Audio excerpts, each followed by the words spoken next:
आचार्य श्री नमोस्तु। तारंगा गुजरात से सुनील जैन शंका कर रहे हैं कि जो नमोकार मंत्र है उसमें अरहंतों के लिए पहले नाम लिया गया है और सिद्ध चक्र विधान में सिद्धों का पहले लिया गया है, तो क्या हमें मोक्ष मार्ग तो अरहंत दिखाते हैं, तो अरहंत का गुणगान ज़्यादा करना चाहिए ना कि सिद्ध का? इसका क्या रहस्य है? गुरुदेव शंका का समाधान करें। नमोस्तु अचसी। अरहंत भगवान को नमोकार मंत्र में प्रथम नमस्कार किया। वो हमें मार्ग देते हैं, हमें रास्ता बताते हैं, हमें सच्ची शिक्षा देते हैं, इसलिए वहाँ अरहंत भगवान को प्रथम नमस्कार किया है। वहाँ सिद्ध भगवान को नमस्कार इसलिए नहीं किया पहले, क्योंकि सिद्ध भगवान के स्वरूप का ज्ञान कराने वाले भी यदि कोई वर्तमान में है तो वो अरहंत भगवान हैं, इसलिए नमोकार मंत्र में अरहंत भगवान को प्रथम नमस्कार किया।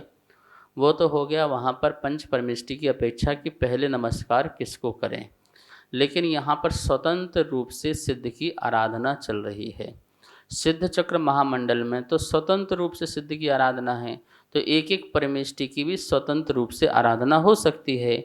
आचार परमेष्टि सामने हो तो आचार परमेष्टि की कर लिया जाए, उपाध्याय परमेष्टि हो तो उपाध्याय परमेष्टि की, साधु परमेष्टि हो तो साधु परमेष्टि की, या फिर एक साथ पांचों परमेष्टि की, या फिर सिर्फ समोषण में सिर्फ अरहंत भगवान की। जिस प्रकार से एक एक परमेष्टि की स्वतंत्र रूप से आराधना की जा सकती है, उसी प्रकार से सिद्ध चक्र महामंडल विधान में भी स्वतंत्र रूप से सिद्ध भगवान की आराधना की गई है। अब सिद्ध भगवान की आराधना मैना सुंदरी को मुनिराज ने बताई। क्यों बताई? वो इसलिए कि उसके जीवन में एक कष्ट आया था और उस कष्ट के निवारण के लिए उन्होंने कहा कि जो महाआरोग्यवान सिद्ध परमात्मा हैं, आप उनकी उपासना करें। ऐसे महाआरोग्यवान की उपासना करोगे तो जैसे उन सिद्धों में कोई रोग नहीं है जन्म जरा मृत्यु का, ऐसे ही तुम्हारे पति के जीवन में भी किसी प्रकार का रोग नहीं रहेगा। बहुत अच्छी तरह से भक्ति करो। और इसी भक्ति से मैना सुंदरी ने यह पाठ रचाया और उन्हें फल की प्राप्ति हुई। इसलिए सिद्ध चक्र महामंडल विधान जो है, सिद्धों की आराधना करना सार्थक है। और हम सब लोगों को भी सिर्फ ये छोटे मोटे रोग नहीं, संसार के जो भी जन्म जरा मृत्यु के रोग हैं, ये अनादि से लगे हैं, इनको दूर करने के लिए हमें सदा ही सिद्धों की आराधना करना ही चाहिए।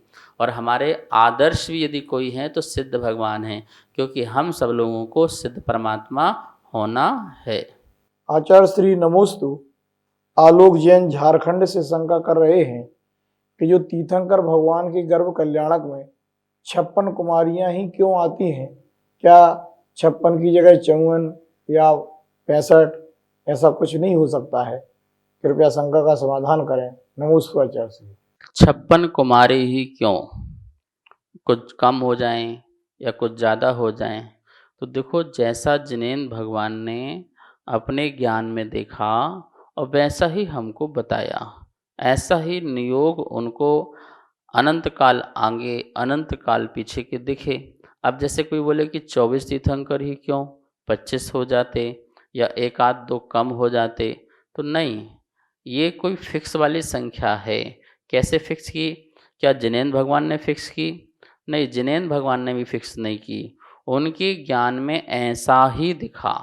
उनने अनंत काल पीछे देखा तो 24-24 ही दिखाई दिए, आगे अनंत काल देखे तो 24-24 ही दिखाई दिए। ऐसे ही जो संख्या शास्त्र में बताई जाती है, इस गुणस्थान में इतनी संख्या होती है, इस मनुष्य जो गति में इतने मनुष्य होते हैं, तिरंज गति में इतने तिरंज होते हैं, जितनी भी संख्याएं हैं, वो संख्याएं जो हैं जिनेंद्र भगवान ने अपनी तरफ से फिक्स नहीं करी हैं।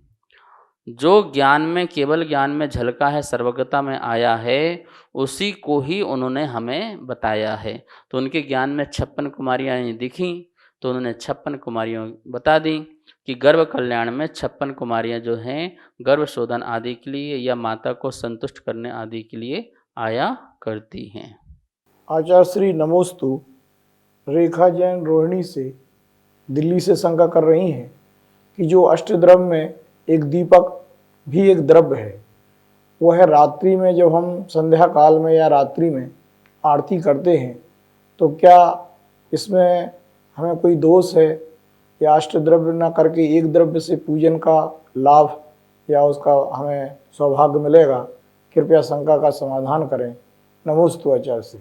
जिनेंद्र भगवान के सामने आराधना करना, और श्रावक जो है अर्चना भी करता है, उपासना भी करता है, पूजा भी करता है, और उसमें किन्हीं किन्हीं सामग्रियों का अवलंबन लेता है। जिस प्रकार से शास्त्र में अष्ट द्रव्य आते हैं, जल, चंदन, अक्षत, पुष्प, नैवेद्य, दीप, धूप, फल, ये 8 प्रकार के जो हैं द्रव्य की व्यवस्था श्रावकों के लिए होती है पूजा की। तो भगवान के जो सम्मिश्रण होता है, उस सम्मिश्रण में किसी दिन रात का भेद नहीं होता है, इसलिए वहाँ तो अष्ट द्रव्य से कभी भी पूजाएं हो सकती हैं और होती हैं। जैसे नंदीश्वर दीप है, वहाँ पर 24 घंटे देवतागण आदि जो हैं आराधना करते हैं और इन्हीं द्रव्यों से ही आराधना करते हैं, कोई अन्य द्रव्य नहीं होती है, ठीक है ना। वो बात अलग है कि वो कल्प वृक्षों से लेकर के आते हैं, पर कल्प वृक्षों से सामग्री भी यही सामग्री हुआ करती हैं।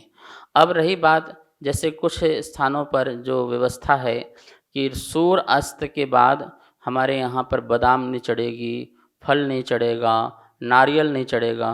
जैसे वहाँ महाराज जी विराजमान हैं, वो कोई सूर्य अस्त के बाद कोई गोला चढ़ा दे, नारियल चढ़ा दे, तो झगड़े होने लगते हैं कि आपने ऐसे कैसे यहाँ पर रात को चढ़ा दिया, गोले फल कैसे चढ़ा दिए। तो उनके लिए तो भैया आपको बता दें कि जैसा गोला चढ़ाया है, वैसे ही यदि कोई दीपक भी चढ़ाता है या दीप से आराधना करता है, तो आपके अनुसार तो जैसे गोला रात्रि में नहीं चढ़ता है, वैसे दीपक भी रात्रि में नहीं चलना चाहिए, न चढ़ना चाहिए, न जलना चाहिए, न अर्चना होना चाहिए। और यदि ऐसा ही मानते हो कि रात्रि में गोला आदि नहीं चढ़ता है, तो फिर जो रात्रि में दीप अर्चना आदि कर रहे हैं, वो वास्तव में ही फिर रात्रि में ही पूजन कर रहे हैं, क्योंकि एक द्रव्य से करो और चाहे फिर अष्ट द्रव्य से करो, पूजा तो पूजा है, आराधना तो आराधना है। यदि आपकी ऐसी मान्यता है तो फिर निश्चित ही आप रात्रि में दीपार्चन करते हैं तो रात्रि पूजन मानी जाएगी। और यदि ऐसा नहीं मानते हैं कि भगवान के सम्मिश्रण में तो कभी भी आराधना हो सकती है, किसी भी द्रव्य से हो सकती है, तो फिर वो आपकी कोई रात्रि हो चाहे दिन हो, भगवान की पूजा कभी भी अष्ट द्रव्य से कर सकते हैं। नमोस्तु महाराज जी, मेरा नाम दुहनी जैन। आप बताइए मैगी क्यों नहीं खानी चाहिए? मैगी खाना चाहिए, लेकिन जो घर में मम्मी स्वयं बनाती है वो मैगी खाना चाहिए। बाज़ार के पैकेट की जो मैगी आती है वो तुमको नहीं खाना चाहिए। वो कैसे बनती है, किसने बनाया है, और वो उसमें गंदे हाथ से बनी है, इसलिए आपको वो मैगी नहीं खानी है। मम्मी अपने हाथ से बनाएगी मैगी और फिर उसको बहुत अच्छी तरह से बनाएगी। घर की मैगी खाना, बाज़ार की नहीं, ठीक है ना। सभी को सादर जय जिनेंद्र। पूज्य गुरुदेव के मुखारविंद से आप सभी की शंकाओं का नित्य समाधान आगम के अनुसार किया जा रहा है, और ये इसका प्रसारण आदिनाथ टीवी चैनल के माध्यम से हो रहा है। अगर आपके मन में किसी भी प्रकार की कोई भी शंका है तो आप हमें नीचे दिए गए नंबर पर बेझिझक भेज सकते हैं, और आपकी शंका का समाधान पूज्य गुरुदेव के मुखारविंद से आदिनाथ टीवी चैनल के माध्यम से किया जाएगा। तो आप हमें अपनी शंकाएं भेजें और पूज्य गुरुदेव के मुखारविंद से अपना समाधान पाएं और अपनी शंका का समाधान करें। जय जिनेंद्र। इस कार्यक्रम के पुण्यार्चक